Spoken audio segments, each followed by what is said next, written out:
As a Sikar में आप सभी का स्वागत है। इस वीडियो में हम एनालिसिस तो करेंगे अपने दिसंबर 2023 के पेपर का, पेपर 1 का, ठीक है। लेकिन उससे पहले बता दूं कि हमने ई बुक्स लॉन्च की थी नवंबर 2023 में अपनी, और उसका 2024 एडिशन भी अब आ गया है, विच मीन्स उसमें दिसंबर 2023 के PYQ और एडिशनल इन्फॉर्मेशन भी ऐड कर दी गई है, और उसको भी आप जाकर परचेज़ कर सकते हो। और सबसे इंपॉर्टेंट चीज़ ये थी कि दिसंबर 2023 के एग्जाम में इन ई बुक्स की परफॉर्मेंस फर्स्ट इनिंग में ही बहुत अच्छी रही है। 50 में से 33 क्वेश्चन आए थे। इसकी हमने प्रीव्यू वीडियो ऑलरेडी चैनल पर अपलोड कर दी, आप आई बटन पे क्लिक करके भी इस वीडियो को देख सकते हैं।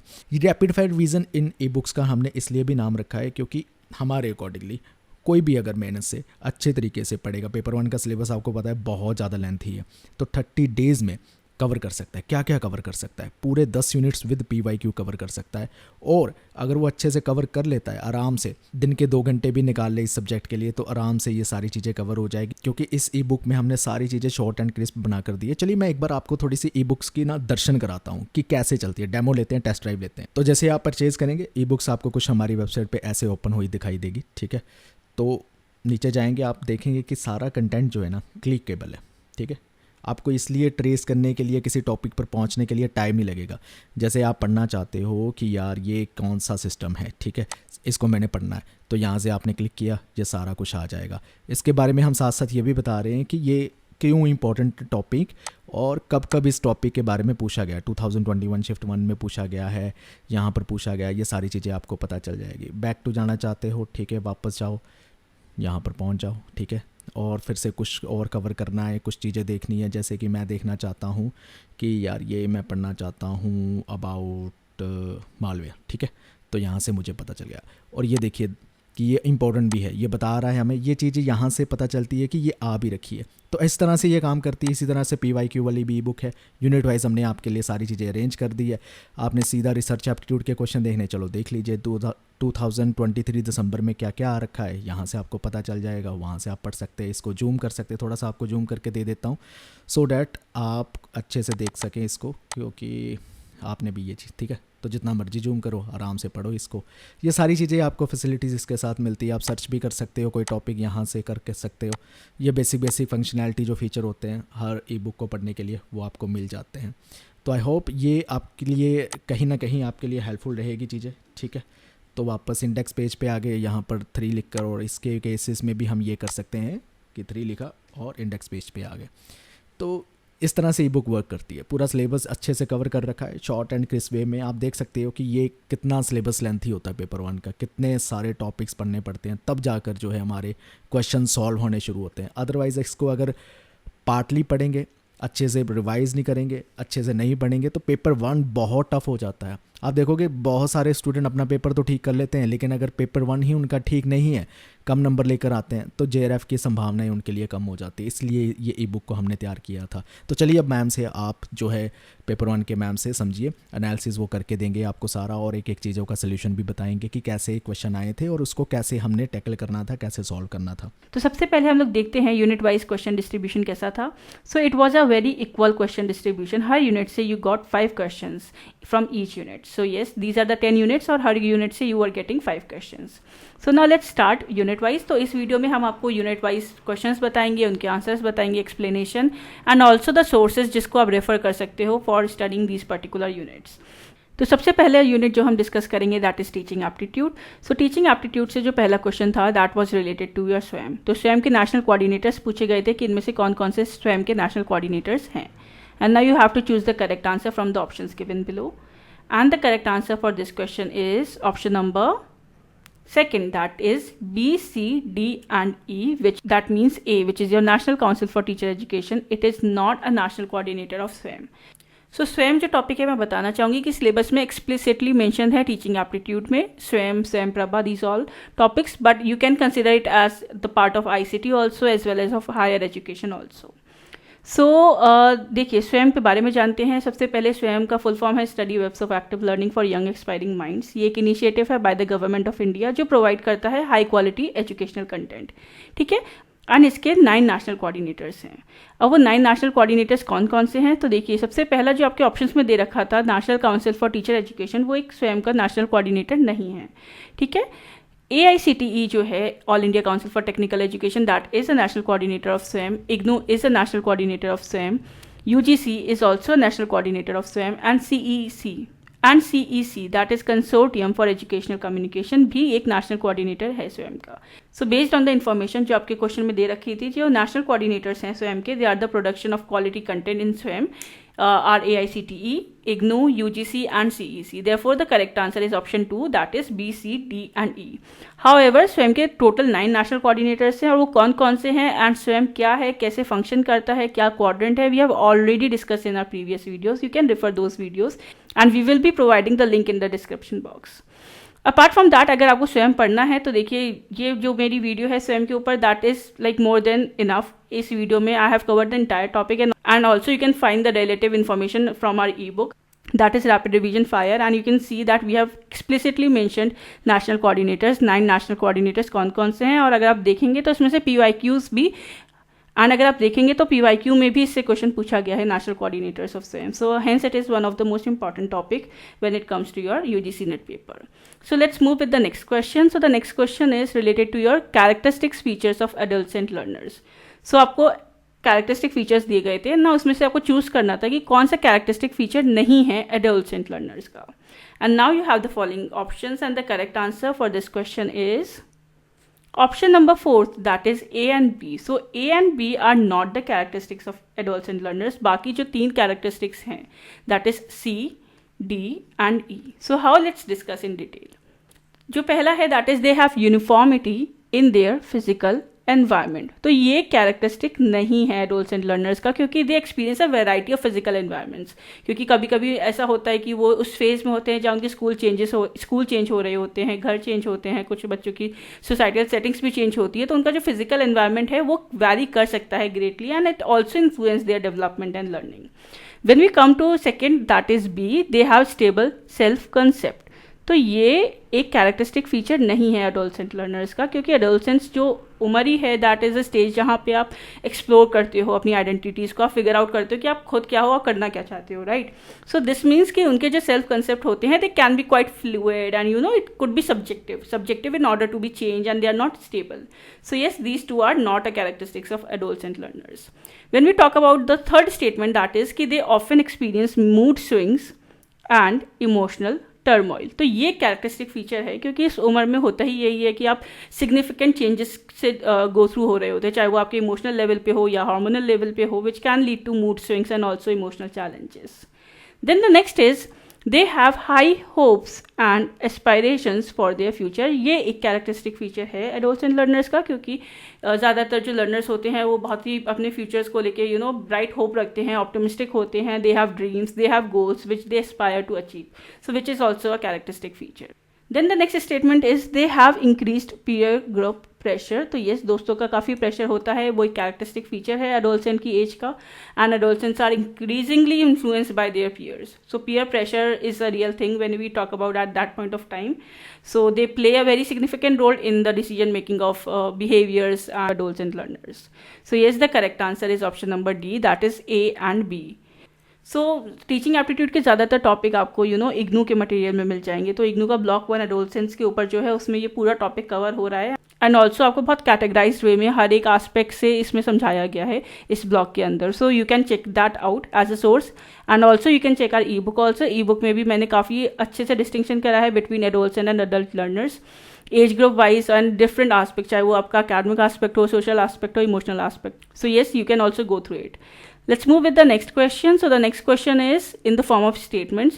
So दो educational teaching software से questions था, and they were giving in the form of statements, and now you have to choose the correct answer from the options given below. So the correct answer for this question is option number second, that is जो दोनों statement है वो wrong है, false हैं. ऐसा क्यों, आइए जानते हैं डिटेल में. देखिए, सबसे पहले हमें एक्यूरेसी डिटरमाइन करने की स्टेटमेंट्स की है क्या. तो पहली जो स्टेटमेंट है वो ये कहती है कि एडपजल जो है वो एक टूल है जिसे आप माइंड मैपिंग के लिए यूज़ करते हैं एजुकेशन में. बट बेसिकली एडपजल जो है वो एक एजुकेशनल टूल तो है, पर उसको आप यूज़ करते हैं for creating and sharing interactive video lessons. तो वो वीडियो लेसन्स के लिए एक टूल है, माइंड मैपिंग के लिए नहीं है. सो दैट इज़ वाई जो पहली स्टेटमेंट है वो फॉल्स है. When we talk about the second statement जो है MindMeister जो एक tool है that is used for creating interactive videos in education. तो ये भी स्टेटमेंट फॉल्स है क्योंकि जो MindMeister जो टूल है वो माइंड मैपिंग के लिए यूज़ करा जाता है ताकि आप visual representation of ideas and concepts को दिखा सको, एंड ये वीडियो क्रिएशन का टूल नहीं है. सो बेसिकली दोनों स्टेटमेंट्स जो थी उनमें वाइस वर्सा दे दिया गया था कि एडपजल जो है वो माइंड मैपिंग का टूल है और जो MindMeister है वो वीडियोज़ का टूल है. वेर एज इन रियलिटी जो एडपजल है वो इंटरैक्टिव वीडियो क्रिएशन के लिए टूल यूज़ किया जाता है और MindMeister माइंड मैपिंग के लिए यूज़ किया जाता है in the field of education. And also as a source you can refer to our PYQ booklet जिसमें मैंने PYQs को डिस्कस करा था. तो जून 2023 शिफ्ट 1 में ये क्वेश्चन आया था ICT टूल से जो यूज़ करे जाते हैं टीचिंग सॉफ्टवेयर के फॉर्म में. सो उसमें मैंने काफ़ी क्लियरली बताया था कि what is MindMeister, what is CMAP, XMAP, जो भी इसमें पूछे गए थे. सो that also you can refer. Let's move with the next question. So the next question is which of the following is not an objective of teaching. तो teaching का इसमें से कौन सा ऑब्जेक्टिव नहीं है. बहुत बेसिक क्वेश्चन है और बहुत बेसिक इसमें ऑप्शंस दे रखे थे. Now you have to choose the correct answer from the options given below. Keeping in mind कि आपसे पूछा गया है कि कौन सा ऑब्जेक्टिव नहीं है. And the correct answer for this question is option number 3, that is to follow a rigid teaching plan. So yes, this is the correct answer. How, let's discuss in detail. देखिए, when you talk about objectives of teaching, तो teaching generally focus करता है कि आपको learner की जो learning है उसे फैसिलिटेट करना है, आपको लर्नर को इनकरेज करना है कि वो क्रिटिकली एग्जामाइन करे चीज़ों को, एंड आपको लर्नर्स की प्रॉब्लम सॉल्विंग स्किल्स को डेवलप करना है. एक सिर्फ रिजिड टीचिंग प्लान फॉलो करना मतलब एक टीचिंग प्लान मैंने चूज़ कर लिया या एक मेथड ऑफ टीचिंग मैंने यूज़ कर लिया, आप नो मैटर व्हाट आपको कितना समझ में आ रहा है as a learner, that is not my purpose. मैं तो यही प्लान फॉलो करूँगी. रिजिडिटी आ गई मेरे अंदर कि मुझे चेंज नहीं करना, फ्लेक्सिबल नहीं होना, मैं इसी चीज़ को लेके ही पढ़ाऊँगी. So that is not a good thing, क्योंकि एज अ टीचर आपको अडाप्ट करनी होती नई चीज़, आपको एबिलिटीज़ अपने बच्चों की देखनी है कि उनको क्या चीज़ कैसे समझ में आ रही है. आपको वो मेथड ज़्यादा यूज़ करना है जिससे आपके बच्चों को चीज़ें ज़्यादा अच्छे से समझ में आए, राइट, ताकि आपकी टीचिंग जो है वो इफेक्टिव हो at the end. So that is why कि एक रिजिड टीचिंग प्लान ऑप्ट करना is not a desirable objective in teaching. So effective teaching should be flexible, should be responsive, जिसमें dynamic nature of learning process involve होता है. Therefore the correct answer is option number C, that is not rigid plan is not an objective of teaching. So further as a source you can refer to our rapid fire revision e book, जिसमें हमने teaching aptitude पूरा detail में cover करा है. Also concept of teaching, उसके objectives क्या हैं, we have covered everything in detail. So yes, let's move with the next question. So the next question is now related to your unit research aptitude. अब जो research aptitude के questions थे, let's discuss those. So the first question is that you are given below 2 statements. तो ये दोनों statements जो हैं वो APA स्टाइल ऑफ रेफरेंसिंग से हैं. Now you have to choose the correct answer कि कौन सी स्टेटमेंट सही है with regard to APA style of referencing and कौन सी करेक्ट नहीं है. So now you have the following options and the correct answer for this question is option number 2, that both the statement are false. How, let's discuss in detail. देखिए, सबसे पहले आपको APA style का full form पता होना चाहिए, that is American psychological association. इस type के डायरेक्ट क्वेश्चंस भी एग्जाम में पूछ लिए जाते हैं. सो जो पहली स्टेटमेंट है वो है कि in a reference written in APA style, जो फर्स्ट नेम है ऑथर का वो पहले लिखा जाता है.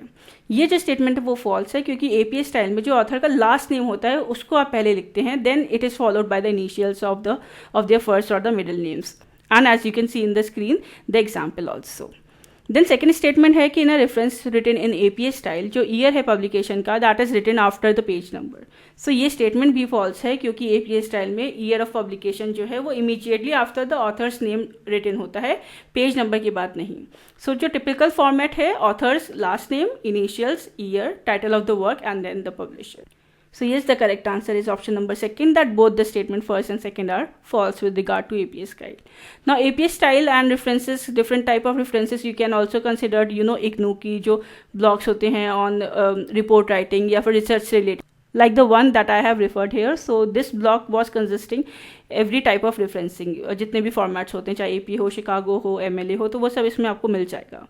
Apart from that you can also refer to our e book also, जिसमें मैंने सारे formats and styles of referencing को समझाया है बहुत ही क्रिस्प एंड शॉर्ट पॉइंट्स में, along with the example also. So yes, let's move with the next question. So now the next question is related to your open-ended questions. So now you have to choose the correct characteristics with the same, and these were the following characteristics. So you have to choose the correct answer from the options given below.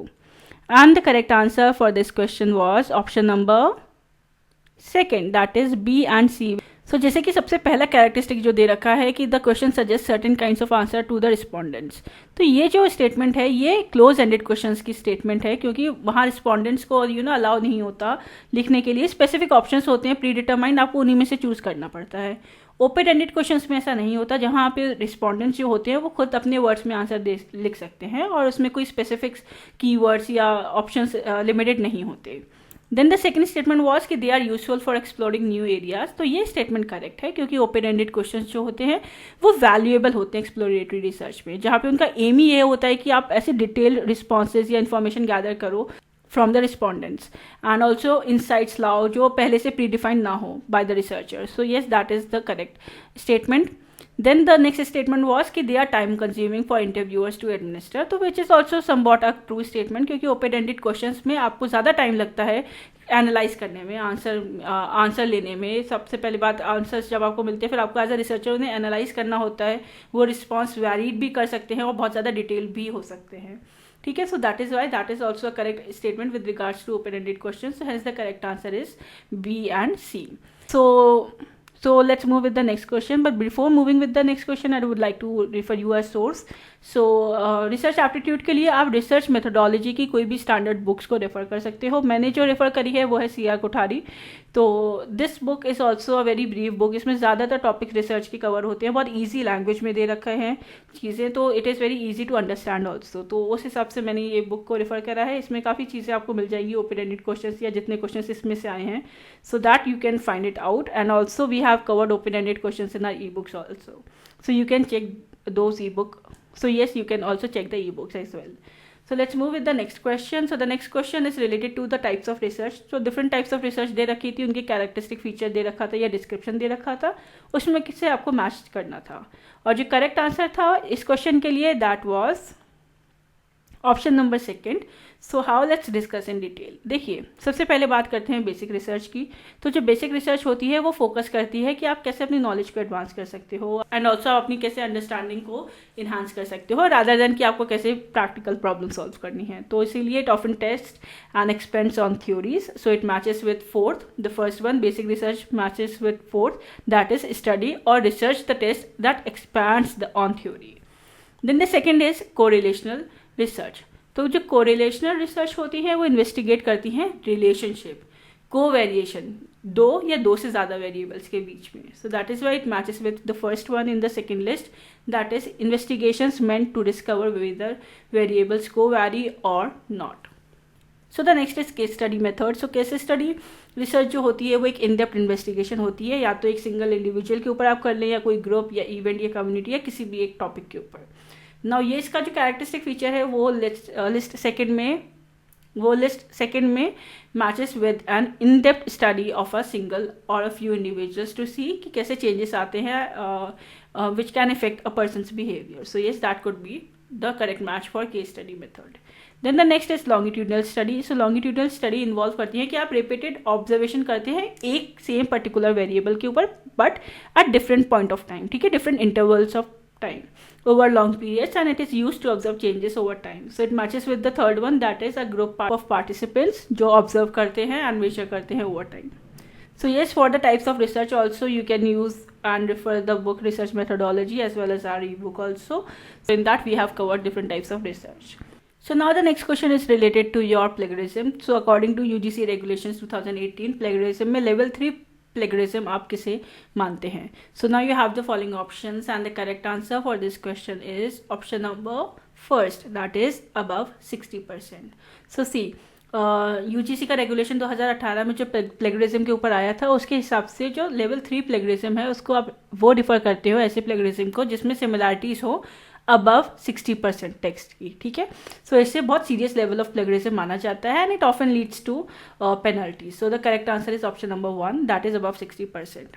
अब इसकी source आप directly UGC का जो official notification है उसको checkout कर सकते हैं. उसमें बहुत प्रिसाइजली देखिए, आप देख सकते हैं और नोटिफिकेशन में आप देख सकते हैं साफ साफ मेंशन है कि जो लेवल 1 है that is similarities above 10 to 40%. Then level second है similarities above 40% to 60%. And level 3 has similarities above 60%. So yes, the correct answer is option number first. So the next question is which among the following types of variables cannot be rank ordered? So now you have the following options, and the correct answer is option number first, that is nominal. How? Let's discuss in detail. देखिए, जो nominal variables होते हैं वो categorical होते हैं और उनमें एक इनहेरेंट ऑर्डर नहीं होता है. सो ये जो वेरिएबल्स होते हैं आप इन्हें लेबलिंग के लिए यूज़ करते हैं, नेमिंग कैटेगरीज के लिए यूज़ करते हैं, but without any quantitative value, जैसे कि gender, race, brand of a product, right. So इनका कोई ऑर्डर या फिर आप ये कह सकते हैं रैंकिंग नहीं होती नॉमिनल वेरिएबल्स में, क्योंकि they can not be rank order. So yes, nominal is the correct answer. Where as on the other hand जो ऑर्डिनल वेरिएबल्स होते हैं उनका क्लियर ऑर्डर होता है, पर जो इंटरवल्स होता है between the values are not necessarily equal, जैसे कि ranking like first, second, third, right. Interval variables के भी इक्वल इंटरवल्स होते हैं, उनकी वैल्यूज होती हैं, but no true 0 point. For example temperature आप सेल्सियस में भी होता है, फ़ारेनहाइट में भी होता है. And when we talk about ratio variables, तो वो both they have both equal intervals also and a true 0 point like weight और height. So therefore the correct answer is option number 1, which is nominal. So yes, for the measurement scales nominal, ordinal, interval and ratio, ये चारों measurement scales आपको इस book में मिल जाएंगे, research methodology की by CR Kothari. So you can check this book out. Apart from that you can also check our e book जो PYQs के ऊपर बेस्ड है, क्योंकि PYQ में भी इस टाइप के क्वेश्चंस आए हैं और हमने इसका जो आंसर है ना वो काफ़ी एक्सप्लेनेशन में डिटेल में डिस्कस करा है, जिसमें अगर आप वो एक्सप्लेनेशन भी पढ़ेंगे ना, that will also give you a very much conceptual understanding and clarity. So yes, you can also refer the PYQ e-booklet also. So now let's move with the next unit. So the next unit is unit 3rd, which is communication. So communication unit का जो पहला question था that was related on mind mapping. तो इनमें से पूछा गया था कि कौन सा बेनिफिट नहीं होता है माइंड मैपिंग का. So the correct answer is option number 4th, that is making information more difficult to comprehend. देखिए, माइंड मैपिंग जो होता है वो एक टूल होता है जिसको आप यूज़ करते हैं कि आप बच्चों की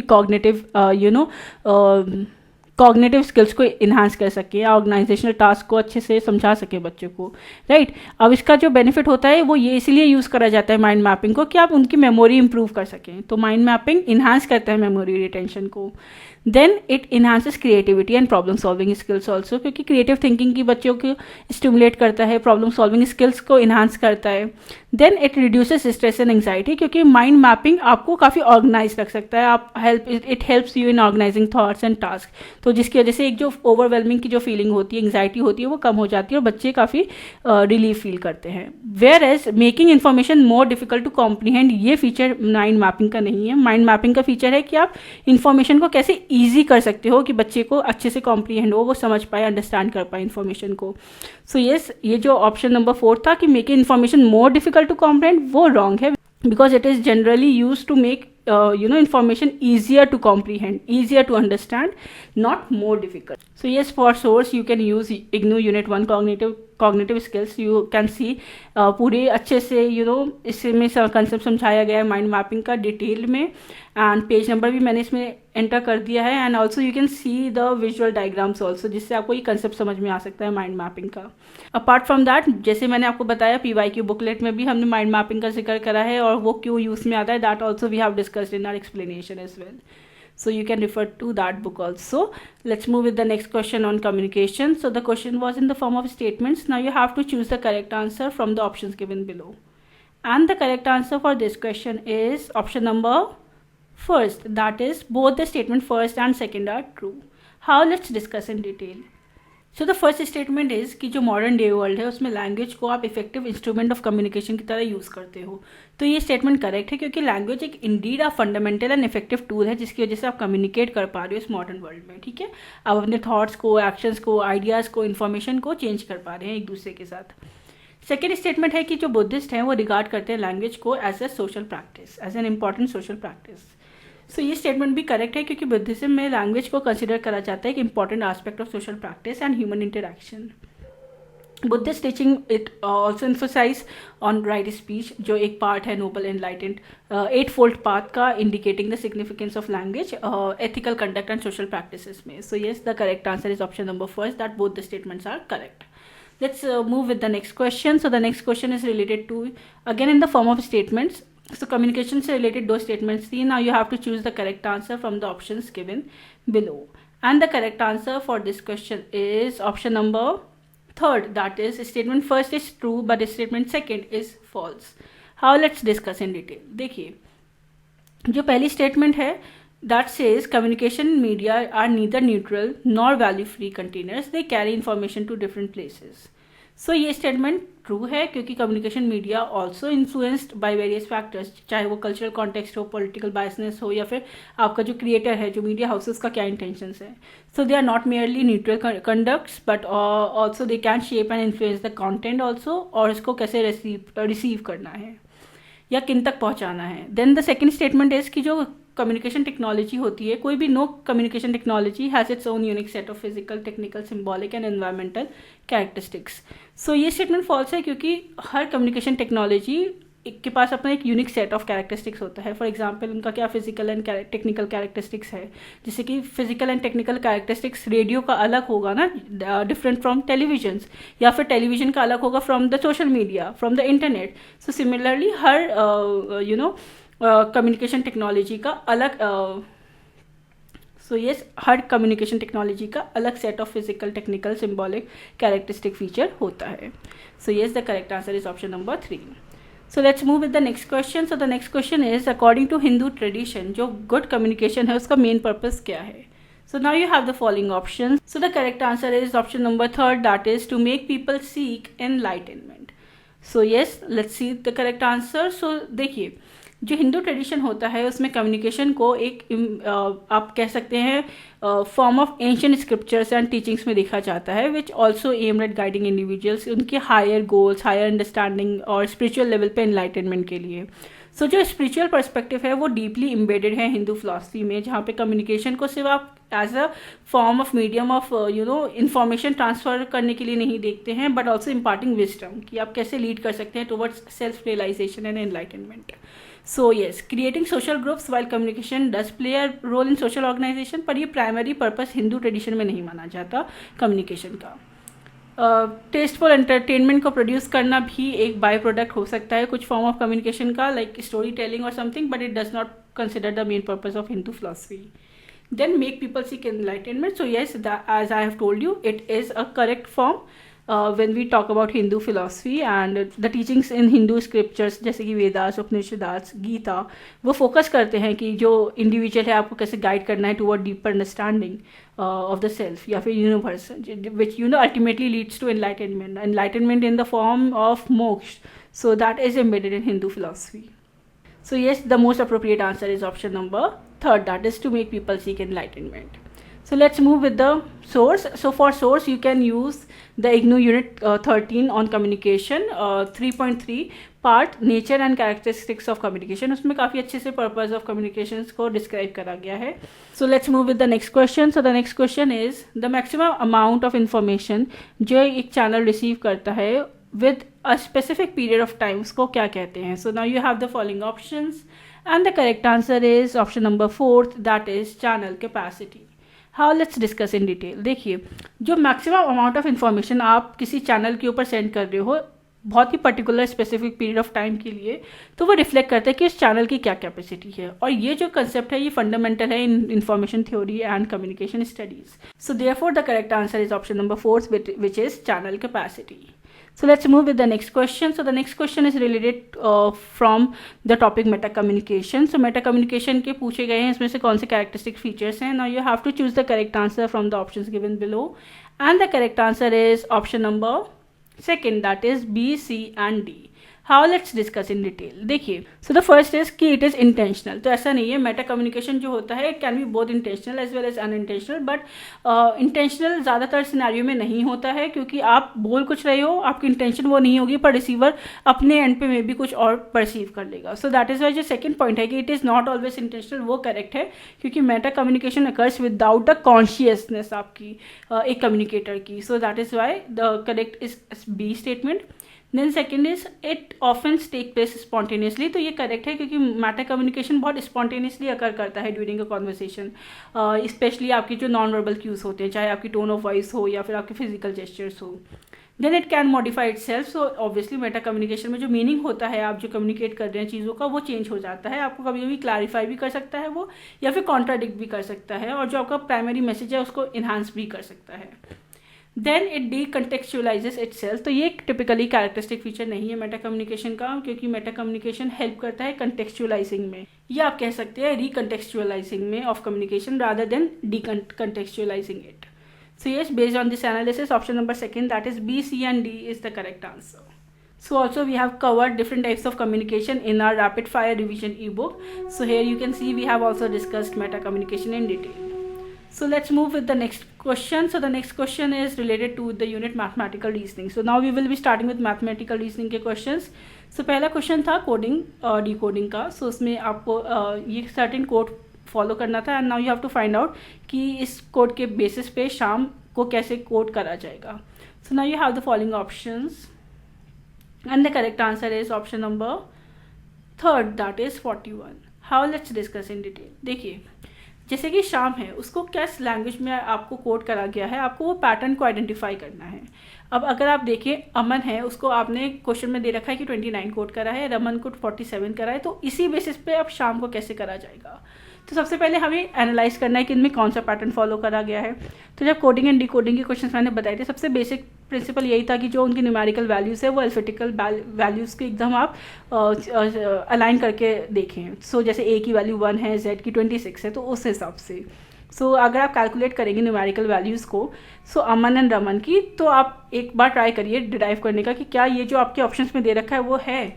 सो अगर न्यूमेरिकल वैल्यूज़ ऑफ अमन की देखी जाए तो अमन में A stands for 1, M stands for 13, A again stands for 1 and N stands for 14. अगर आप इनको ऐड करोगे you are getting the answer 29. तो जो आपके क्वेश्चन में दे रखा है अमन इज कोडेड एज 29, तो चलो एक चीज़ ये हो गई. ऐसे ही आप रमन का निकाल लेंगे and then also you are finding the correct answer, that is 47. तो आपको पता चल गया है कि अमन एंड रमन में दोनों में एक ही पैटर्न फॉलो हो रहा है, जो है सिंपल एडिशन का. सो ऐसे ही आप शाम को अल्फ़ाबेटिकल ऑर्डर्स की जो न्यूमेरिकल वैल्यूज़ है उनको प्लेस कर देंगे एंड सिंपली आप ऐड करोगे तो you will be getting the answer 41. So yes, the correct answer is option number C, that is 41. And further for source you can refer to our e book as well as the YouTube videos, क्योंकि जो mathematical reasoning पे YouTube videos हैं, पिछली बार का ही जो video था उसमें मैंने इस टाइप के क्वेश्चन कवर कराए थे, as you can see in the screen. And also coding and decoding के जितने डिफरेंट टाइप्स होते हैं वो हमने अपनी ई बुक में कवर करे हैं with examples. So that also you can refer to as a source. So let's move with the next question. So the next question is number series से. So now you have to find the missing term from the series. So the correct answer is option number second, that is 876. How, let's discuss in detail. देखिए मैंने आप लोगों को बताया था कि जब नंबर सीरीज में बहुत ज़्यादा डिफरेंस हो, ठीक है, और पॉजिटिव हो, तो इसका मतलब उसमें एडिशन मल्टीप्लिकेशन हो रहा है. अगर निगेटिव है तो उसमें डिवीजन हो रहा है. अगर डिफरेंस बहुत ज़्यादा है, अब आपकी जो नंबर सीरीज है इसमें आप देख सकते हैं कि पहले क्या थी नंबर सीरीज थी 1, 6, 18, 44, 98, 208, 430. अब आपको मिसिंग टर्म पूछा गया था ये वाला कि इसके 430 के बाद क्या आएगा, ठीक है. अब आप देखिए इस पे सक्सेसिव रेट पे तो काफ़ी ज़्यादा नंबर्स में चेंजेस है, तो ये सिंपल एडिशन का नहीं लग रहा ऑब्वियसली, क्योंकि सक्सेसिव ऑर्डर में है तो मल्टीप्लिकेशन ही होगा, ठीक है. एक तो ये चीज़ है. अपार्ट फ्रॉम दैट आप ये भी कर सकते हैं कि कभी कभी जो वैल्यूज़ होती है वो सिंगल लेवल ऑफ डिफरेंशिएशन में नहीं निकलती, मल्टी लेवल में होता है, जो इस सिनारियो में था इस क्वेश्चन में. तो अगर आप इनका डिफरेंस निकालेंगे, आप देख सकते हैं इनका डिफरेंस है 5, 6 और 18 का डिफरेंस है 12, देन इसका है 26, 54, 110 एंड 222, ठीक है. अब पहले में आपको ऐसा कोई पैटर्न फॉलो अप करने को नहीं मिल रहा है, तो आप ऐसे ही दूसरे डिफरेंस और तीसरे डिफरेंस तक देख सकते हैं एनालाइज करने के लिए. तो जब आप सेकंड डिफरेंस पे आएंगे आपको पैटर्न मिलता है 7, 14, 28, 56 एंड 112. ये कहीं ना कहीं फॉलो अप हो भी रहा है. एक बार आप थर्ड पैटर्न पे और देख सकते हैं, क्योंकि कभी कभी थर्ड टायर पे भी निकलता है क्वेश्चन, और ये क्वेश्चन उसी में से ही था, थोड़ा लेंदी था. तो इसमें आप देखेंगे 7 और 14 के बीच में जो डिफरेंस है 7 है, 14 एंड 28 के बीच में 14 है, देन यू हैव 28 एंड 56. सो इसमें क्या हो रहा है कि इसमें जो थर्ड लेवल है उसमें जो डिफरेंस है वो डबल हो रहा है लास्ट वन का. तो अब जैसे 28 इंटू 2 इज 56, तो जो नेक्स्ट आएगा इधर वो आएगा 56 इंटू 2, दैट इज 112, ठीक है. अब 112 को आप ऊपर वाले पे ले जाके ऐड कर दोगे. सो 112 प्लस 112 ठीक है, तो इधर जो टर्म आएगा दैट विल बी 224. अब इसी को आप सक्सेसिवली इधर जाके ऐड कर दोगे उसके ऊपर वाले में. सो 224 प्लस 222 इज इक्वल्स टू 446. अब इस 446 को आप ऐड कर दोगे 430 से, you will be getting the answer that is 876 for this place. So yes, the correct answer is option number 876. So let's move with the next questions. So इस type के mathematical reasoning के भी questions हमने e book में भी करवाए हैं आपको, रैपिड रिवीजन फायर में, एंड ऑल्सो PYQ बुकलेट में भी है, एंड ऑल्सो हमने ई बुक एंड ऑल्सो हमने यूट्यूब वीडियोज़ में भी कवर करे हैं. देन द नेक्स्ट वीडियो आपका डायरेक्शन से था. So now you have the question and now you have to solve the correct answer. So the correct answer for this question was option number first, that was north. जैसे कि आपके question में दे रखा था कि there was a girl जो सीधा walk करती है straight in the opposite direction of the front door. So front door के अपोजिट डायरेक्शन में अगर वो वॉक करती है, पर उसका जो फ्रंट डोर है that is facing towards south. तो अब जब साउथ के अपोजिट डायरेक्शन में कोई वॉक करेगा, सो दैट मीन्स नॉर्थ में वो वॉक कर रहा है. ठीक है. Then after walking 50 metre, so after walking 50 metre जो गर्ल है that turns to her left. तो जब फ्रंट में वॉक कर रहे हैं तो left will turn come this side. So left में टर्न करके वो वॉक करती है आपका 100 मीटर्स. ठीक है. नाउ 100 मीटर्स टर्न करने के बाद अगेन वो गर्ल जो है वो राइट टर्न लेती है, एंड फिर उसके 100 मीटर के बाद वो वॉक करना बंद कर देती है. So that means right turn is here, so it will be 100 metre. अब आपसे लास्ट में पूछा गया था कि जो गर्ल है वो किस साइड फेस कर रही है. तो देखा जाए इवेंचुअली जब गर्ल लास्ट टाइम इधर जा रही थी तो ऑब्वियसली वो नॉर्थ में ही तो फेस करेगी, north, south, east and west. आप आपसे ये एक चीज़ याद रखिएगा, ये नहीं पूछा गया है कि जो स्टार्टिंग पोजीशन थी उससे गर्ल का क्या पोजीशन है अभी. ये क्वेश्चन में नहीं पूछा गया है. अगर ये पूछा जाता तो आप देख सकते थे कि हाँ कहीं ना कहीं नॉर्थ वेस्ट है. ठीक है. बट आपसे पूछा गया कि वो फेस किस साइड कर रही है. तो लास्ट जो स्टेटमेंट थी उसमें यही था कि the girl turns right and after walking 100 meter front it stops walking. So that was in the last direction north, so the correct answer will be option number first, that is north. So let's move with the next question. So the next question is related to relationships. So now you have to choose the correct answer from the options given below. So the correct answer is option number first, that is husband.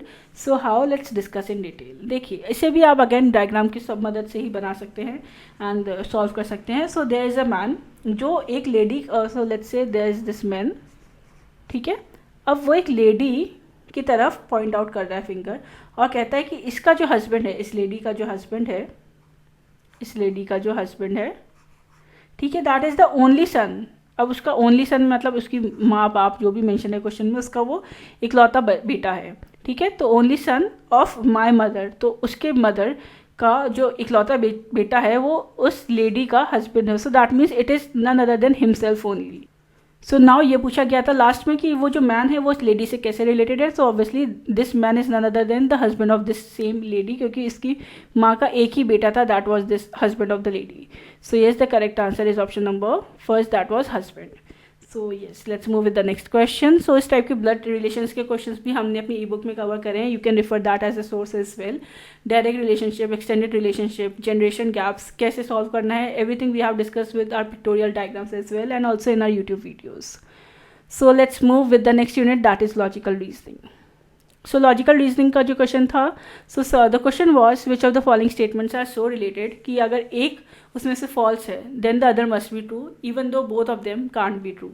So now you have the following statements and now you have to choose the correct answer from the options given below. And the correct answer for this question is option number first, that is A and B. How, let's discuss in detail. देखिए पहली बात तो ये जो statements है that was related to सब contrary. सो जो relation होता है सब कॉन्ट्ररी के बीच में, that is between two particular propositions. ठीक है. जिनका सेम सब्जेक्ट एंड प्रेडिकेट होता है पर उनकी क्वालिटी डिफरेंट होती है. Particular affirmative and particular negative. Particular affirmative होती है आई एंड पर्टिकुलर नेगेटिव होती है O statements. So it is a relationship between I and O statements. अब in case of sub contrary अगर एक स्टेटमेंट फॉल्स है तो जो अदर होती है that is definitely true.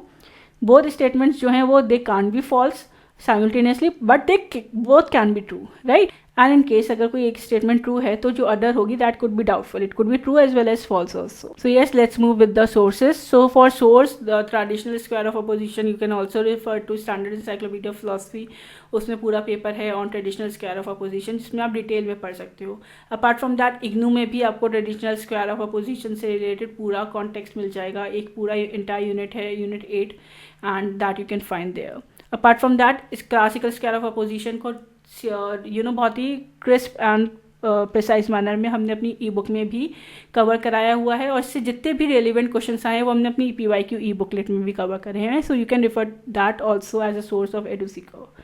Let's move with the next question. So the next question is, no one has ever able to prove कि जो ग्लेशियर्स हैं वो आर्टिक रीजन में इसलिए मेल्ट हो रहे हैं क्योंकि ग्लोबल वार्मिंग है, तो देयरफॉर जो ग्लेशियर्स है आर्टिक रीजन में they are melting on their own. तो ये कौन सी फैलेसी है जो स्टेटमेंट में दी गई है? So now you have the following options and the correct answer is option number 4, that is appeal to ignorance. How, let's discuss in detail. देखिए, जो फैलेसी कमिट करी गई है स्टेटमेंट में, that is no one has ever been able to prove कि जो glaciers हैं in the Arctic region are melting because of global warming.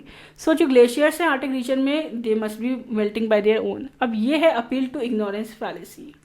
अब अपील टू इग्नोरेंस फैलेसी क्या होती है? तब अगर होती है जब कंक्लूजन जो है आप बेस करते हैं एब्सेंस ऑफ एविडेंस, कि आपके पास एविडेंस नहीं है, rather than the presence of evidence. So because there is no proof to confirm कि ग्लोबल वार्मिंग की वजह से आर्टिक रीजन में ग्लेशियर्स मेल्ट हो रहे हैं, so glaciers are melting on their own. So ये जो रीजनिंग है दैट इज फ्लॉड बिकॉज ये लैक ऑफ एविडेंस के ऊपर बेस्ड है for one explanation that does not automatically prove कि जो अल्टरनेटिव एक्सप्लेनेशन है वो करेक्ट है। So hence the correct answer is option number 4, that is appeal to ignorance. So yes, for fallacies also you can cover that from IGNOU Block 2 Traditional Logic Unit number 10. So here they have covered the entire fallacies in Indian logic as well in details with example as well. So you can refer to that as a source. So let's move with the next question. So the next question is, which of the following statement is equivalent to the statement some non-realists are not non-philosophers? So now you have to choose the correct answer from the options given below, and the correct answer is option number 4, that is some philosophers are not realist. How, let's discuss in detail. देखिए, original statement है वो ये है कि some non realist are not non philosophers. अब ये इसमें से क्या इम्प्लाई करती है जो रिजेक्ट करेगा इन चीज़। अब नाउ ये क्या इम्प्लाई करती है? सी, अगर आप इसे एनालाइज करोगे सम फिलोसफर आर नॉट रियलिस्ट, तो ये डायरेक्ट इक्विवेलेंट है क्योंकि ये इंडिकेट करता है subset of philosophers reject realism. So ये अलाइन करता है विद द ओरिजिनल स्टेटमेंट्स, ठीक है। When we talk about the no philosophers are realist, तो ये कॉन्ट्राडिक्ट करता है ओरिजिनल स्टेटमेंट को by suggesting an absolute exclusion of realist from philosophers. Then if we talk about the next statement that is some realist are philosopher, तो ये option भी correct नहीं है because it does not address the original focus that is non realist being philosophers. Then the fourth option is some philosophers are realist, तो ये भी एक different group को एड्रेस करता है जो इक्वेट नहीं करता है non realist as philosophers. So hence conclusion में आंसर जो ऑप्शन 1 है that is equivalent accurately reflecting कि it is not adhering to realism, some are philosophers as well. So hence the correct answer is option number 1. Let's move with the next question. So the next question is, if the statements all trucks are polluting vehicle is given as true, तो इनमें से कौन सी statement है जो immediately आप false इन्फर्ट कर सकते हो? So now you have to choose the correct answer from the options given below, and the correct answer for this question is option number 1, that is C and D, that some trucks are not polluting vehicles and no trucks are polluting vehicles. How, let's discuss in detail. देखिए, so basically it is universal affirmative contrary relationship की इसमें बात करी जा रही है. अब इसके क्या फीचर्स होते हैं कॉन्ट्ररी रिलेशनशिप में कि both can't be true simultaneously but both can be false. Now if one statement is true तो जो अदर है that is definitely false. And contradictory relationship क्या होती है इसमें? क्या होता है जो if one statement is true the other is definitely false. So both statement can't be true और फॉल्स साइमल्टेनियसली. और इस टाइप के जो रूल्स हैं इनके ये आपको मैंने अपनी ई बुक में कवर कराए हैं, रैपिड रिवीजन फायर ऑफ एडुसीकर, that you can find on the website. So अगर आपने ये रूल्स याद कर लिए तो इस टाइप के क्वेश्चन आप बहुत ईजिली क्रैक डाउन कर सकते हैं. And also we will be bringing a comprehensive videos on logical reasoning as well the entire unit. Let's move with the next question. So the next questions are related to now your unit information and communication technology, that is ICT. So ICT से जो पहला question था वो पूछा गया था कि जो मीडिया एक्सेस कंट्रोल एड्रेस होता है that refers to device on the internet and it is usually made up of how many bits. So now you have the following options and the correct answer is option number third, that is 48 bits. So see, जो media access control होता है Mac address वो एक unique identifier होता है जिसे आपको assign करा जाता है नेटवर्क इंटरफेसेस के लिए फॉर कम्युनिकेशंस, ठीक है, at the data link layer of a network segment. अब जो मैक एड्रेस होता है उसे आप as a network address use करते हैं for network technologies including Ethernet और वाईफाई. और इनका जो स्टैंडर्ड फॉर्मेट होता है of a MAC address that is typically of 48 bit and 6 byte number. So therefore the correct answer is option number first, that is 48. That is 48. So now let's move with the next question. So the next question is related to your MS Word. So इसमें से कौन सी facilities आपको MS Word में मिलती हैं? So now you have to choose the correct answer from the options given below. And the correct answer for this question is option number first, that is A, B and C. How? Let's discuss in detail. देखिए, word processing software जैसे कि Microsoft word वो बहुत variety of features को offer करता है ताकि आपकी जो डॉक्यूमेंट क्रिएशन है, एडिटिंग है, वो काफ़ी इन्हांस रहे और उसकी जो एफिशिएंसी है और एक्यूरेसी है उसको आप इन्हांस कर सकें. तो उसके कुछ फीचर्स ये भी हैं कि आप फाइंड कर सकते हैं एंड रिप्लेस कर सकते हैं चीज़ों को. लेट्स से कि आपको कोई स्पेसिफिक वर्ड जो ढूंढना है 1000 टेक्स्ट में से, तो that you can find it out easily. Then mail merge, आप this is also feature of MS Word कि आप इसमें यूज़र को अलाउ करते हैं कि वो बैच बना सकते हैं ऑफ डॉक्यूमेंट्स जो पर्सनलाइज्ड हैं उसके लिए. देन स्पेल चेक, तो आप अपनी स्पेलिंग को चेक कर सकते हैं एंड इसके सेम सिनोनिम्स भी फाइंड आउट कर सकते हैं. So these are the characteristics features of MS Word. Where as automatic recalculation जो है वो एक्सेल शीट का MS एक्सेल का फीचर है, MS वर्ड का नहीं. So yes, the correct answer is A, B and C. So let's move with the next question. So the next question is related to your quantum computing. So इसमें ये थोड़ा we can say a distinct topic from your syllabus. However, it is a part of ICT, so they can ask anything. So the correct answer for this question was option number first, that is A and B. So quantum computing से questions था. Now let's discuss in detail. देखिए, जो principles होते हैं quantum physics के उसको आप apply करते हैं क्वांटम कंप्यूटिंग में. सो ये जो स्टेटमेंट है ये करेक्ट है क्योंकि quantum computing is based on the principles of quantum mechanics, जो साइंस होती है जो डिस्क्राइब करती है कि क्या बिहेवियर होता है एनर्जी या मटेरियल का on the atomic and sub atomic levels. Then the second statement was कि क्वांटम बिट्स जो होते हैं qubits they are use as the information unit. So ये स्टेटमेंट भी करेक्ट है कि क्वांटम कंप्यूटिंग में क्वांटम बिट्स एंड क्यूबिट्स को यूज़ करा जाता है. थर्ड स्टेटमेंट है कि क्वांटम कंप्यूटर्स जो है वो रेडिएशन को एमिट करते हैं जो फैटल होती है टू ह्यूमन यूजर्स. सो ये स्टेटमेंट इनकरेक्ट है क्योंकि ये स्टेटमेंट जो है वो इनकरेक्ट है क्योंकि quantum computers do not emit radiation that is fatal to humans. So yes, the correct answer is option number first, which is A and B are correct. Let's move with the next question. So the next question is related to denial of service and virus. So इनसे related दो आपको statements दी गई थी. Now you have to choose the correct answer from the option given below and the correct answer is option number first, that both the statements are correct. How? Let's discuss in detail. देखिए, जो पहली statement है वो ये कहती है कि जो डिनाइल ऑफ सर्विस है that attack is the large number of request sent at the same time to the web server, जिसकी वजह से वो सर्वर क्रैश हो जाता है. तो ये स्टेटमेंट ट्रू है क्योंकि डिनाइल ऑफ सर्विस एक अटैक होता है, बहुत ज़्यादा ओवरवेलम कर देता है ये सर्वर को with the flood of internet traffic typically using numerous request which can cause server की वो बहुत ज़्यादा ओवरलोड हो जाए, क्रैश हो जाए, even though it can become unavailable also. Then statement second जो है वो ये कहती है कि जो वायरस है वो सेल्फ रेप्लिकेटिंग मैलिशियस सॉफ्टवेयर है जिसकी वजह से कंप्यूटर स्लोली रन करता है. तो ये स्टेटमेंट भी करेक्ट है. और वायरस जो होता है it is a typical malicious software. Malware होता है जब रेप्लिकेट करता है अपने आप को, जब ये इंसर्ट हो जाता है आपके कंप्यूटर प्रोग्राम्स में, आपकी डाटा फाइल्स को करप्ट कर देता है और आपकी कंप्यूटर की जो स्पीड होती है वो भी काफ़ी स्लो हो जाती है. So yes and also we have discuss these type of malicious software in our ebook. So also in our ebook and also in our rapid revision fire PYQ booklet as well. So that you can also refer for ICT.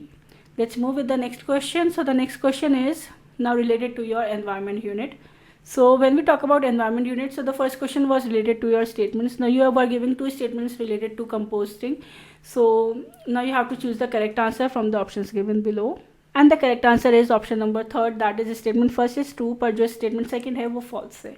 How let's discuss in detail. देखिए जो पहली statement है वो ये कहती है कि composting जो है वो एक एरोबिक डिग्रेडेशन होता है ऑर्गेनिक मटेरियल का अंडर कंट्रोल्ड कंडीशन यील्डिंग अ मार्केटेबल मैन्योर। तो ये स्टेटमेंट करेक्ट है क्योंकि कंपोस्टिंग इंडीड एक एरोबिक प्रोसेस होता है जिसमें आप माइक्रो ऑर्गेनिजम्स को फर्दर ब्रेक डाउन करते हो ऑर्गेनिक मटेरियल्स में, जैसे कि फूड वेस्ट या plant remains in the presence of oxygen. अब ये रिजल्ट होता है कंपोस्ट का जिसमें आप न्यूट्रिएंट रिच सॉइल कंडीशनर्स को बनाते हो। न स्टेटमेंट सेकंड ये है कि इन सच कंपोस्ट जो कंसनट्रेशन होता है की न्यूट्रिएंट्स जैसे कि nitrogen, phosphorus, potassium that is sufficient enough to compete with commercial fertilisation. तो ये स्टेटमेंट जो है वो फॉल्स है क्योंकि इसमें रिच ये होता है compost in nutrients and beneficial भी होता है सॉइल हेल्थ के लिए, पर जो कंसनट्रेशन होता है जैसे nutrients like nitrogen, phosphorus and potassium वो टिपिकली लोअर होता है अगर आप उसे कंपेयर करो कमर्शियल फर्टिलाइजर्स से। एंड ऑल्सो ये जो टॉपिक था composting that was part of your solid waste management जो आपके सिलेबस में दे रखा है एनवायरनमेंट यूनिट में। और एनवायरनमेंट के लिए जो मैं बुक रिकमेंड करना चाहूँगी that is one of the standard book जो बच्चे ज़्यादातर रेफर करते हैं, that is environment and ecology by Majid Hussain. इसमें आपको ज़्यादातर एनवायरनमेंट के सारे ही टॉपिक्स कवर हो जाएंगे इस बुक में। So you can find this topic also as well. I have mention the page number. So yes, and also आप हमारी ई बुक को भी रिफर कर सकते हो, उसमें भी जो एनवायरनमेंट यूनिट है उसमें जो सिलेबस में जितने भी आपको दे रखे topics we have discuss in detail. Solid waste management भी हमने डिस्कस करा था एंड कंपोस्टिंग का क्या कंसेप्ट होता है वो भी हमने उसमें बताया था रैपिड रिवीजन फायर में। So that you can find in our Edusica website.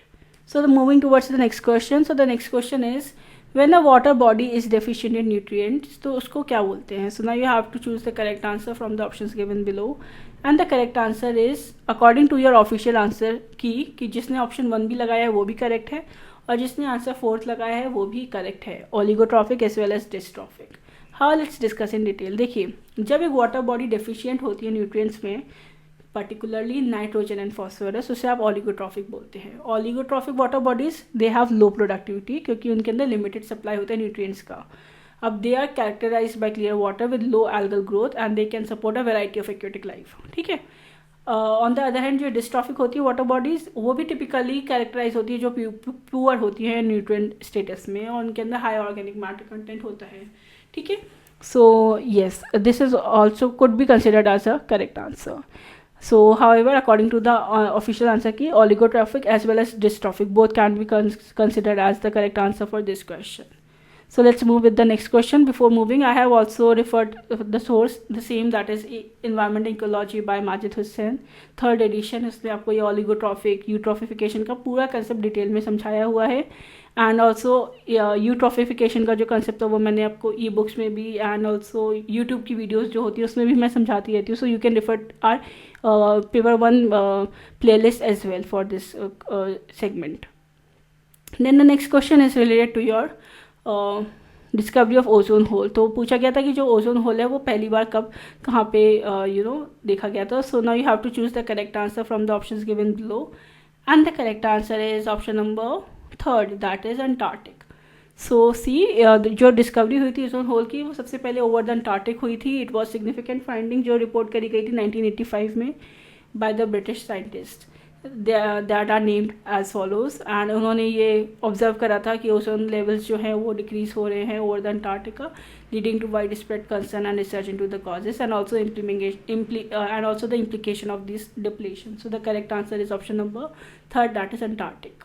So yes, for the source you can again refer to Environment and Ecology by Majid Hussain, 3rd edition. उसमें पूरा concept of ozone hole depletion, identification, everything is explained in detail. So let's move with the next question. So the next question is, what is the correct increasing order of prescribed limits for falling pollutants on 24-hour basis in residential areas by CPCB? So that is your Central Pollution Control Board. So now you have to choose the correct answer from the options given below.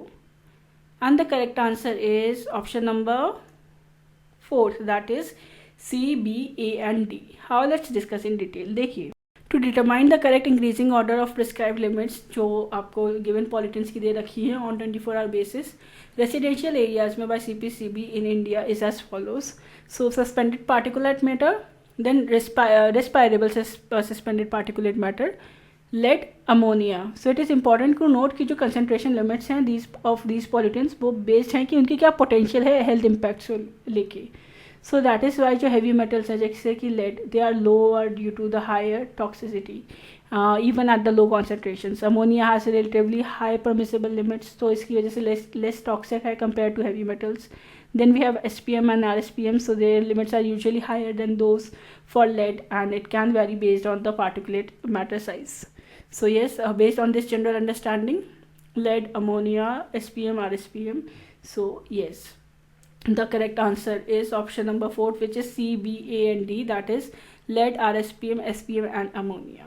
So let's move with the next question. So also we have discussed different type of national air quality monitoring program in detail in our ebook Rapid Revision Fire, so that you can also check out for this unit.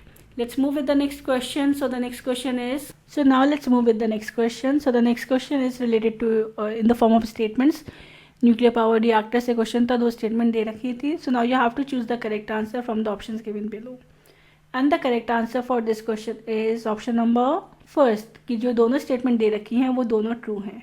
How, let's discuss in detail. देखिए, जो पहली statement है वो ये कहती है कि nuclear power reactor जो है वो एक सिस्टम है design to sustain nuclear fission chain reaction and extract useful energy from it.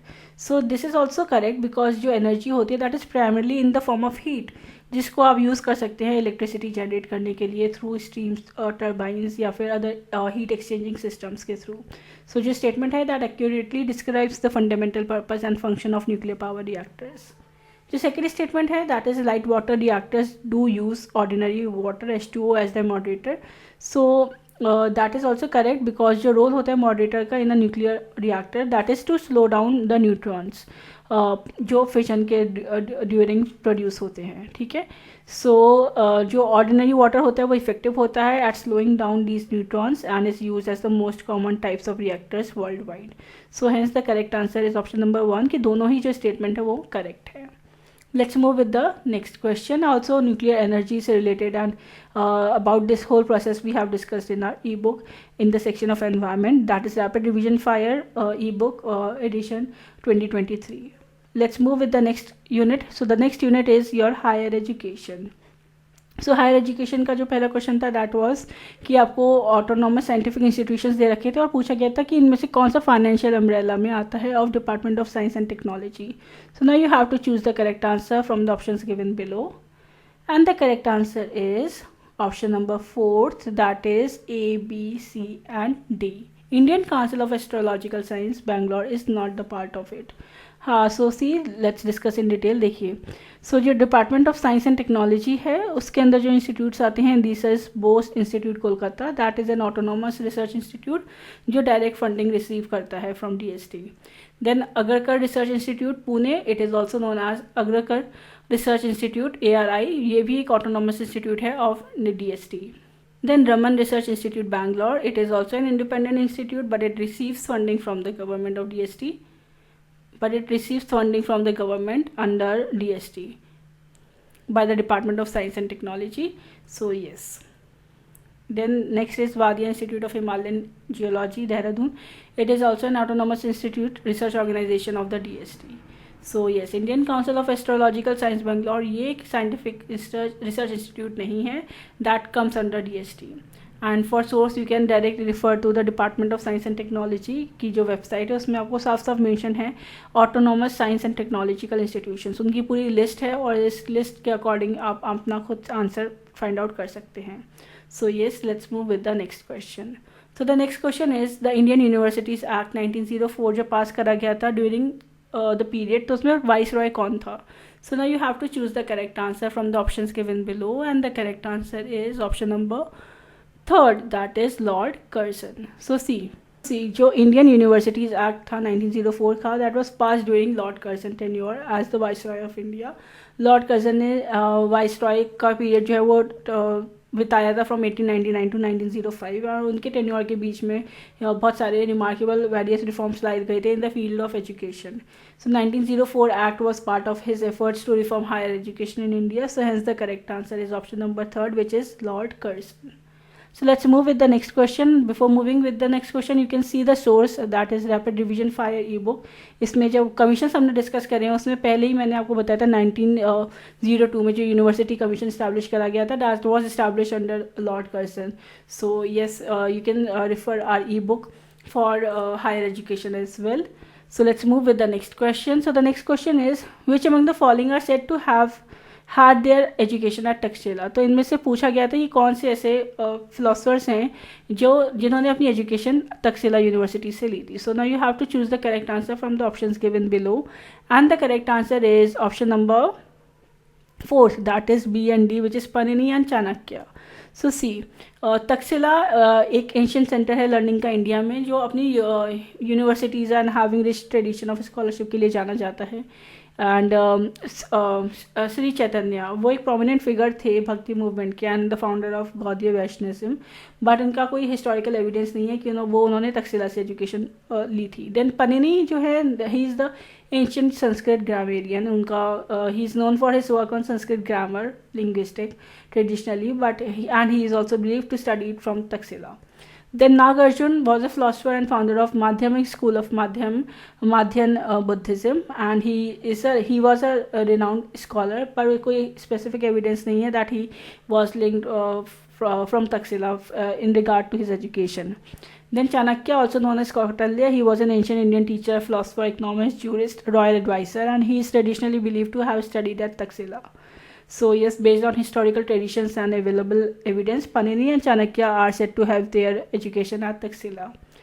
So yes, इसमें साफ साफ mention है, that is Panini, Jivaka and Chanakya. They were the scholars, renowned scholars who studied from Taxila University.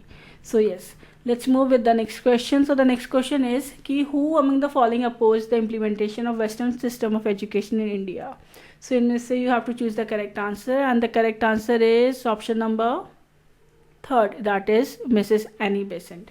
How, let's discuss in detail. देखिए, जो Mrs Annie Besant थी वो prominent British socialist थी, women's right activist थी, writer थी, orator थी, and Irish and Indian self rule को support करती थी. So she was one among those who opposed the implementation of Western system of education in India, and she advocated कि जो traditional Indian education system है आपको उसको revive करना चाहिए और उसको strengthen करना चाहिए. And she was very critical कि आप Western education models को implement करें Indian culture and knowledge के ऊपर. Apart from that, जो other individuals हैं listed in Western education in India, they are not significantly involved in debate over its implementation, जैसे कि चाहे विलियम एडम हो, लॉर्ड कैनिंग हो या BL राइस हो. So yes, let's move with the next question. So the next question is, in 1902, in a telegram to Hamilton, who among the following proposed to appoint Indian universities and commissions with 6 permanent members? So now you have to choose the correct answer from the options given below. So the correct answer is option number 3, that is Lord Curzon. So it was in 1902 जो Lord Curzon थे उन्होंने propose करा था कि Indian universities commission को establish करा जाए, appoint करा जाए विथ 6 परमानेंट मेंबर्स. और ये जो कमीशन था, is known as Indian university commission of 1902, establish to examine की जो हायर एजुकेशन की क्या स्टेट है इंडिया में, और उसके ऊपर रिकमेंडेशंस दिए जाएँ for its improvement. Lord Curzon viceroy थे उस टाइम पे इंडिया के, and he played a very significant role in the development of education of policies in British India. So let's move with the next unit. Now the next unit is data interpretation. So data interpretation, this was the DI that came into your examination. So that you can check it out. Now we will be discussing कि कौन से 5 question आए थे DI में से. तो ये DI था. अब पहला जो क्वेश्चन था वो पूछा गया था इस DI के बेसिस पे कि for which of the following pair of states, जो रेशियो था फॉरेन इन्वेस्टमेंट का डिफरेंट सेक्टर में was equivalent to 50:23. So now you have to choose the correct answer from the options given below, and the correct answer is option number 1, that was Rajasthan and Tamil Nadu. How, let's discuss in detail. देखिए सबसे पहले आपको pair find out करना है states का जिनका ratio foreign investment में defence sector में 52:23 हो. So for that you have to calculate कि क्या इन्वेस्टमेंट थी डिफेंस सेक्टर की हर स्टेट पे, और फिर आपको उनका कंपेयर करना है रेशियो. अब जो परसेंटेज था इन्वेस्टमेंट का डिफेंस सेक्टर में वो दे रखा था आपका DI में 25.6% फॉर ईच स्टेट. अब आपको ऐसे ही इसका इन्वेस्टमेंट कैलकुलेट कर लेना है हर स्टेट का. तो राजस्थान का जो इन्वेस्टमेंट था दैट वाज 3120. अब इसको आप मल्टीप्लाई कर देंगे 25 × 6 6% से, दैट विल बी 798.72 करोड़। ठीक है, इसी हिसाब से आप मध्य प्रदेश का निकाल लेंगे, गुजरात, तमिलनाडु, आंध्र प्रदेश एंड दिल्ली, राइट, हरियाणा। अब आप इसको जब कैलकुलेट करेंगे फर्दर इन वैल्यूज़ को and then you will check out the given pairs, तो आप फाइंड आउट करेंगे कि जो करेक्ट आंसर है वो है ऑप्शन नंबर फर्स्ट, की जो राजस्थान एंड तमिलनाडु है that is 798.72 crore and 353.28 crores. So that comes in the breakdown as 52 to the ratio 23. So hence the correct answer is option number first. So let's move with the next question. So the next question is, what is the difference in crore between foreign investment in defense sector in Gujarat and in construction and insurance sector together in Madhya Pradesh? So now you have to choose the correct answer from the options given below.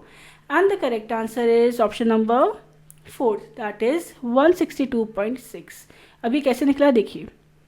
अब सबसे पहले आपको difference find out करना है foreign investment में between defence sector in Gujarat, ठीक है।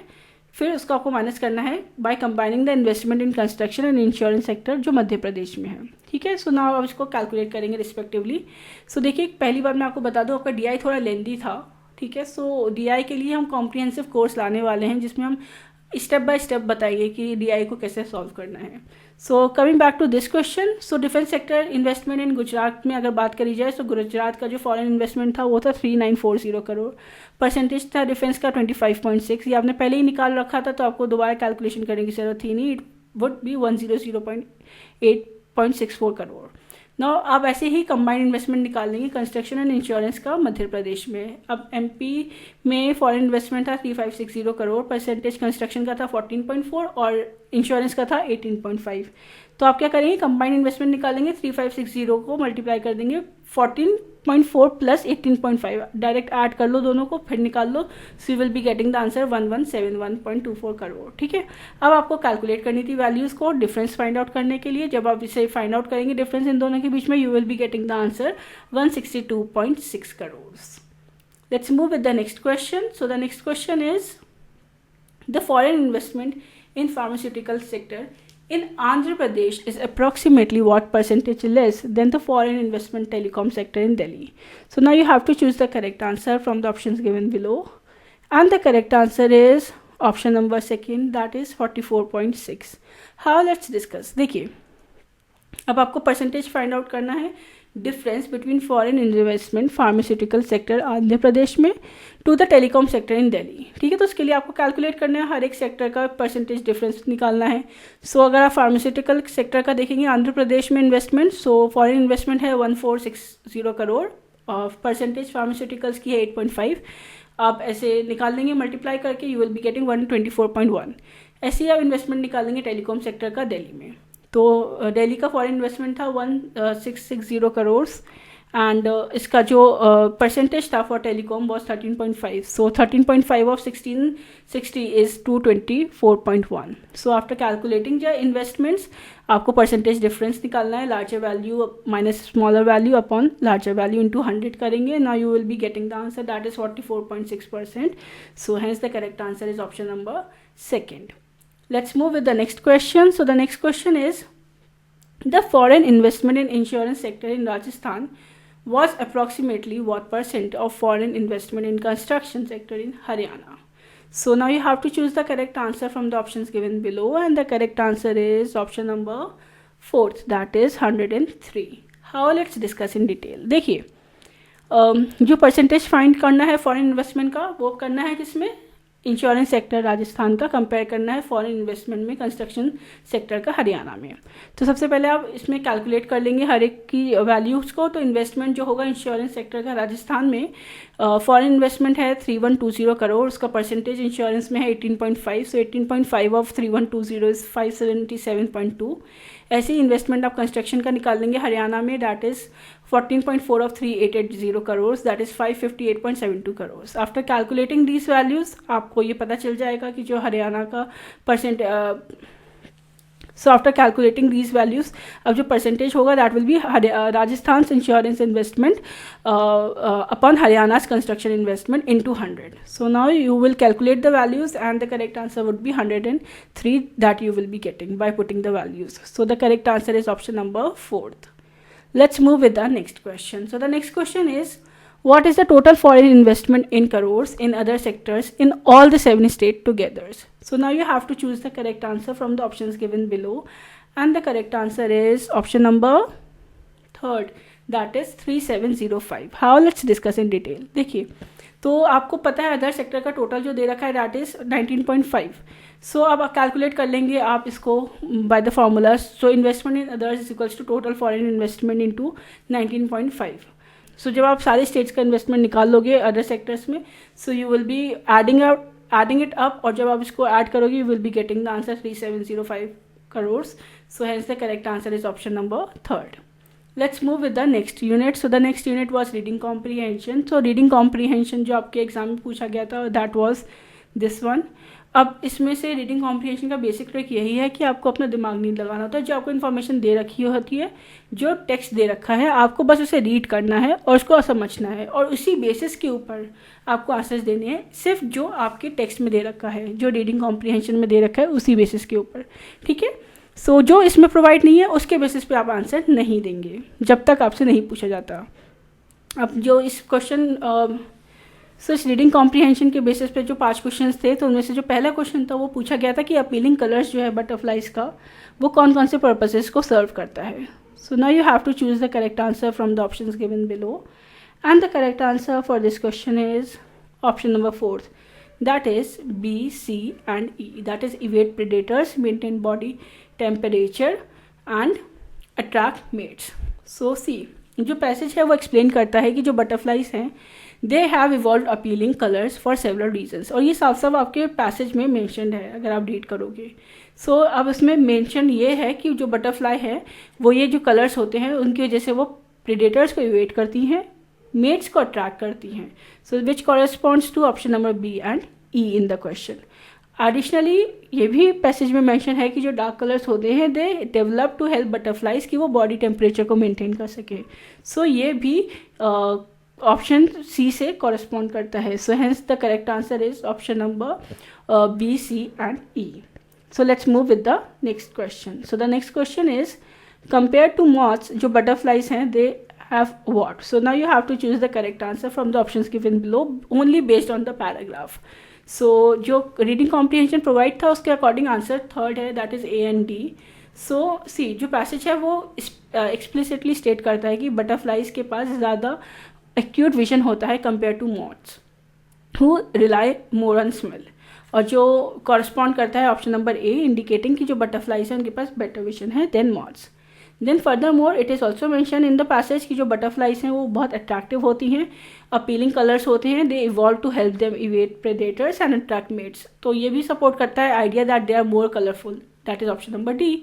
सो there is no indication in the passage कि जो बटरफ्लाई है they rely more on smelling power, जो आपकी ऑप्शन बी में दे रखी है, ना ही ये आपके पैसेज में दे रखा है कि जो बटरफ्लाइज हैं वो लेस अट्रैक्टिव होती है मॉथ से.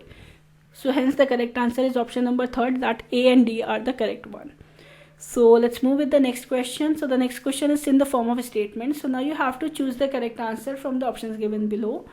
So the correct answer for this question related to this particular statements are option number 1st कि जो दोनों statement है, statement first and second वो दोनों ही true है. How? Let's discuss in detail. देखिए जो आपका पैसेज था वो प्रोवाइड करता था इन्फॉर्मेशन कि दोनों जो स्टेटमेंट है उसको आप ट्रू कह सकते थे. पहली स्टेटमेंट ये कहती थी कि butterflies are specialised moths.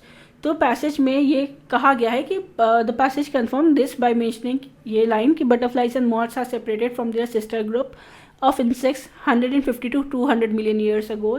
That indicates कि जो बटरफ्लाइज हैं वो एक स्पेशलाइज्ड फॉर्म है मॉथ्स का. सेकेंड स्टेटमेंट ये कहती है कि butterflies emerged as a separate group about the time when dinosaurs were extinct. तो according to the passage also कि जो बटरफ्लाइज हैं they emerge as a distinct group approximately 85 million years ago, जो timeline से अलाइन करता है when dinosaurs was extinct. So ये statement भी करेक्ट है. So hence the correct answer is option number 1st, that both the statements are true. Let's move with the next question. So the next question is aposematism is a combination of what. So now you have to choose the correct answer from the options given below, and the correct answer is option number 3rd, that is C and D. So in the passage it is mentioned explicitly कि जो अपोजमेटिज्म है that is the defence strategy, जिसकी वजह से butterflies जो है वो deter करती हैं प्रेडिटर्स को. नाउ दिस स्ट्रैटेजी इन्वॉल्व्स 2 की फीचर्स. पहला फीचर ये है कि defence against predators through chemical means such as being toxic to birds and spider. ये मेंशन है आपके पैसेज में. So it corresponds to option number C, defence against predators by butterflies with in toxins. Then the second feature is कि it is the development of bright wing patterns by butterflies with toxins. ये भी आपके passage में mention है.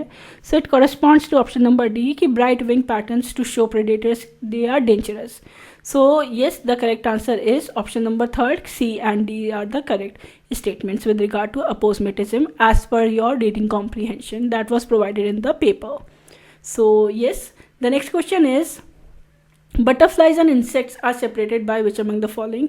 So now you have to choose the correct answer from the options given below, and the correct answer is option number 3rd, that is 150 to 200 million years ago. So आपके passage में बहुत ही साफ साफ लिखा गया था कि जो बटरफ्लाइज हैं they were separated from the sister group of insects approximately 150 to 200 million years ago.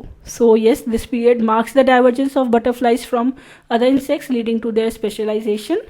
So yes, the correct answer is option number 3rd. So yes, this was all for today's video. I hope you find this video helpful. Then please do like, share and comment, and stay tuned for the more upcoming videos.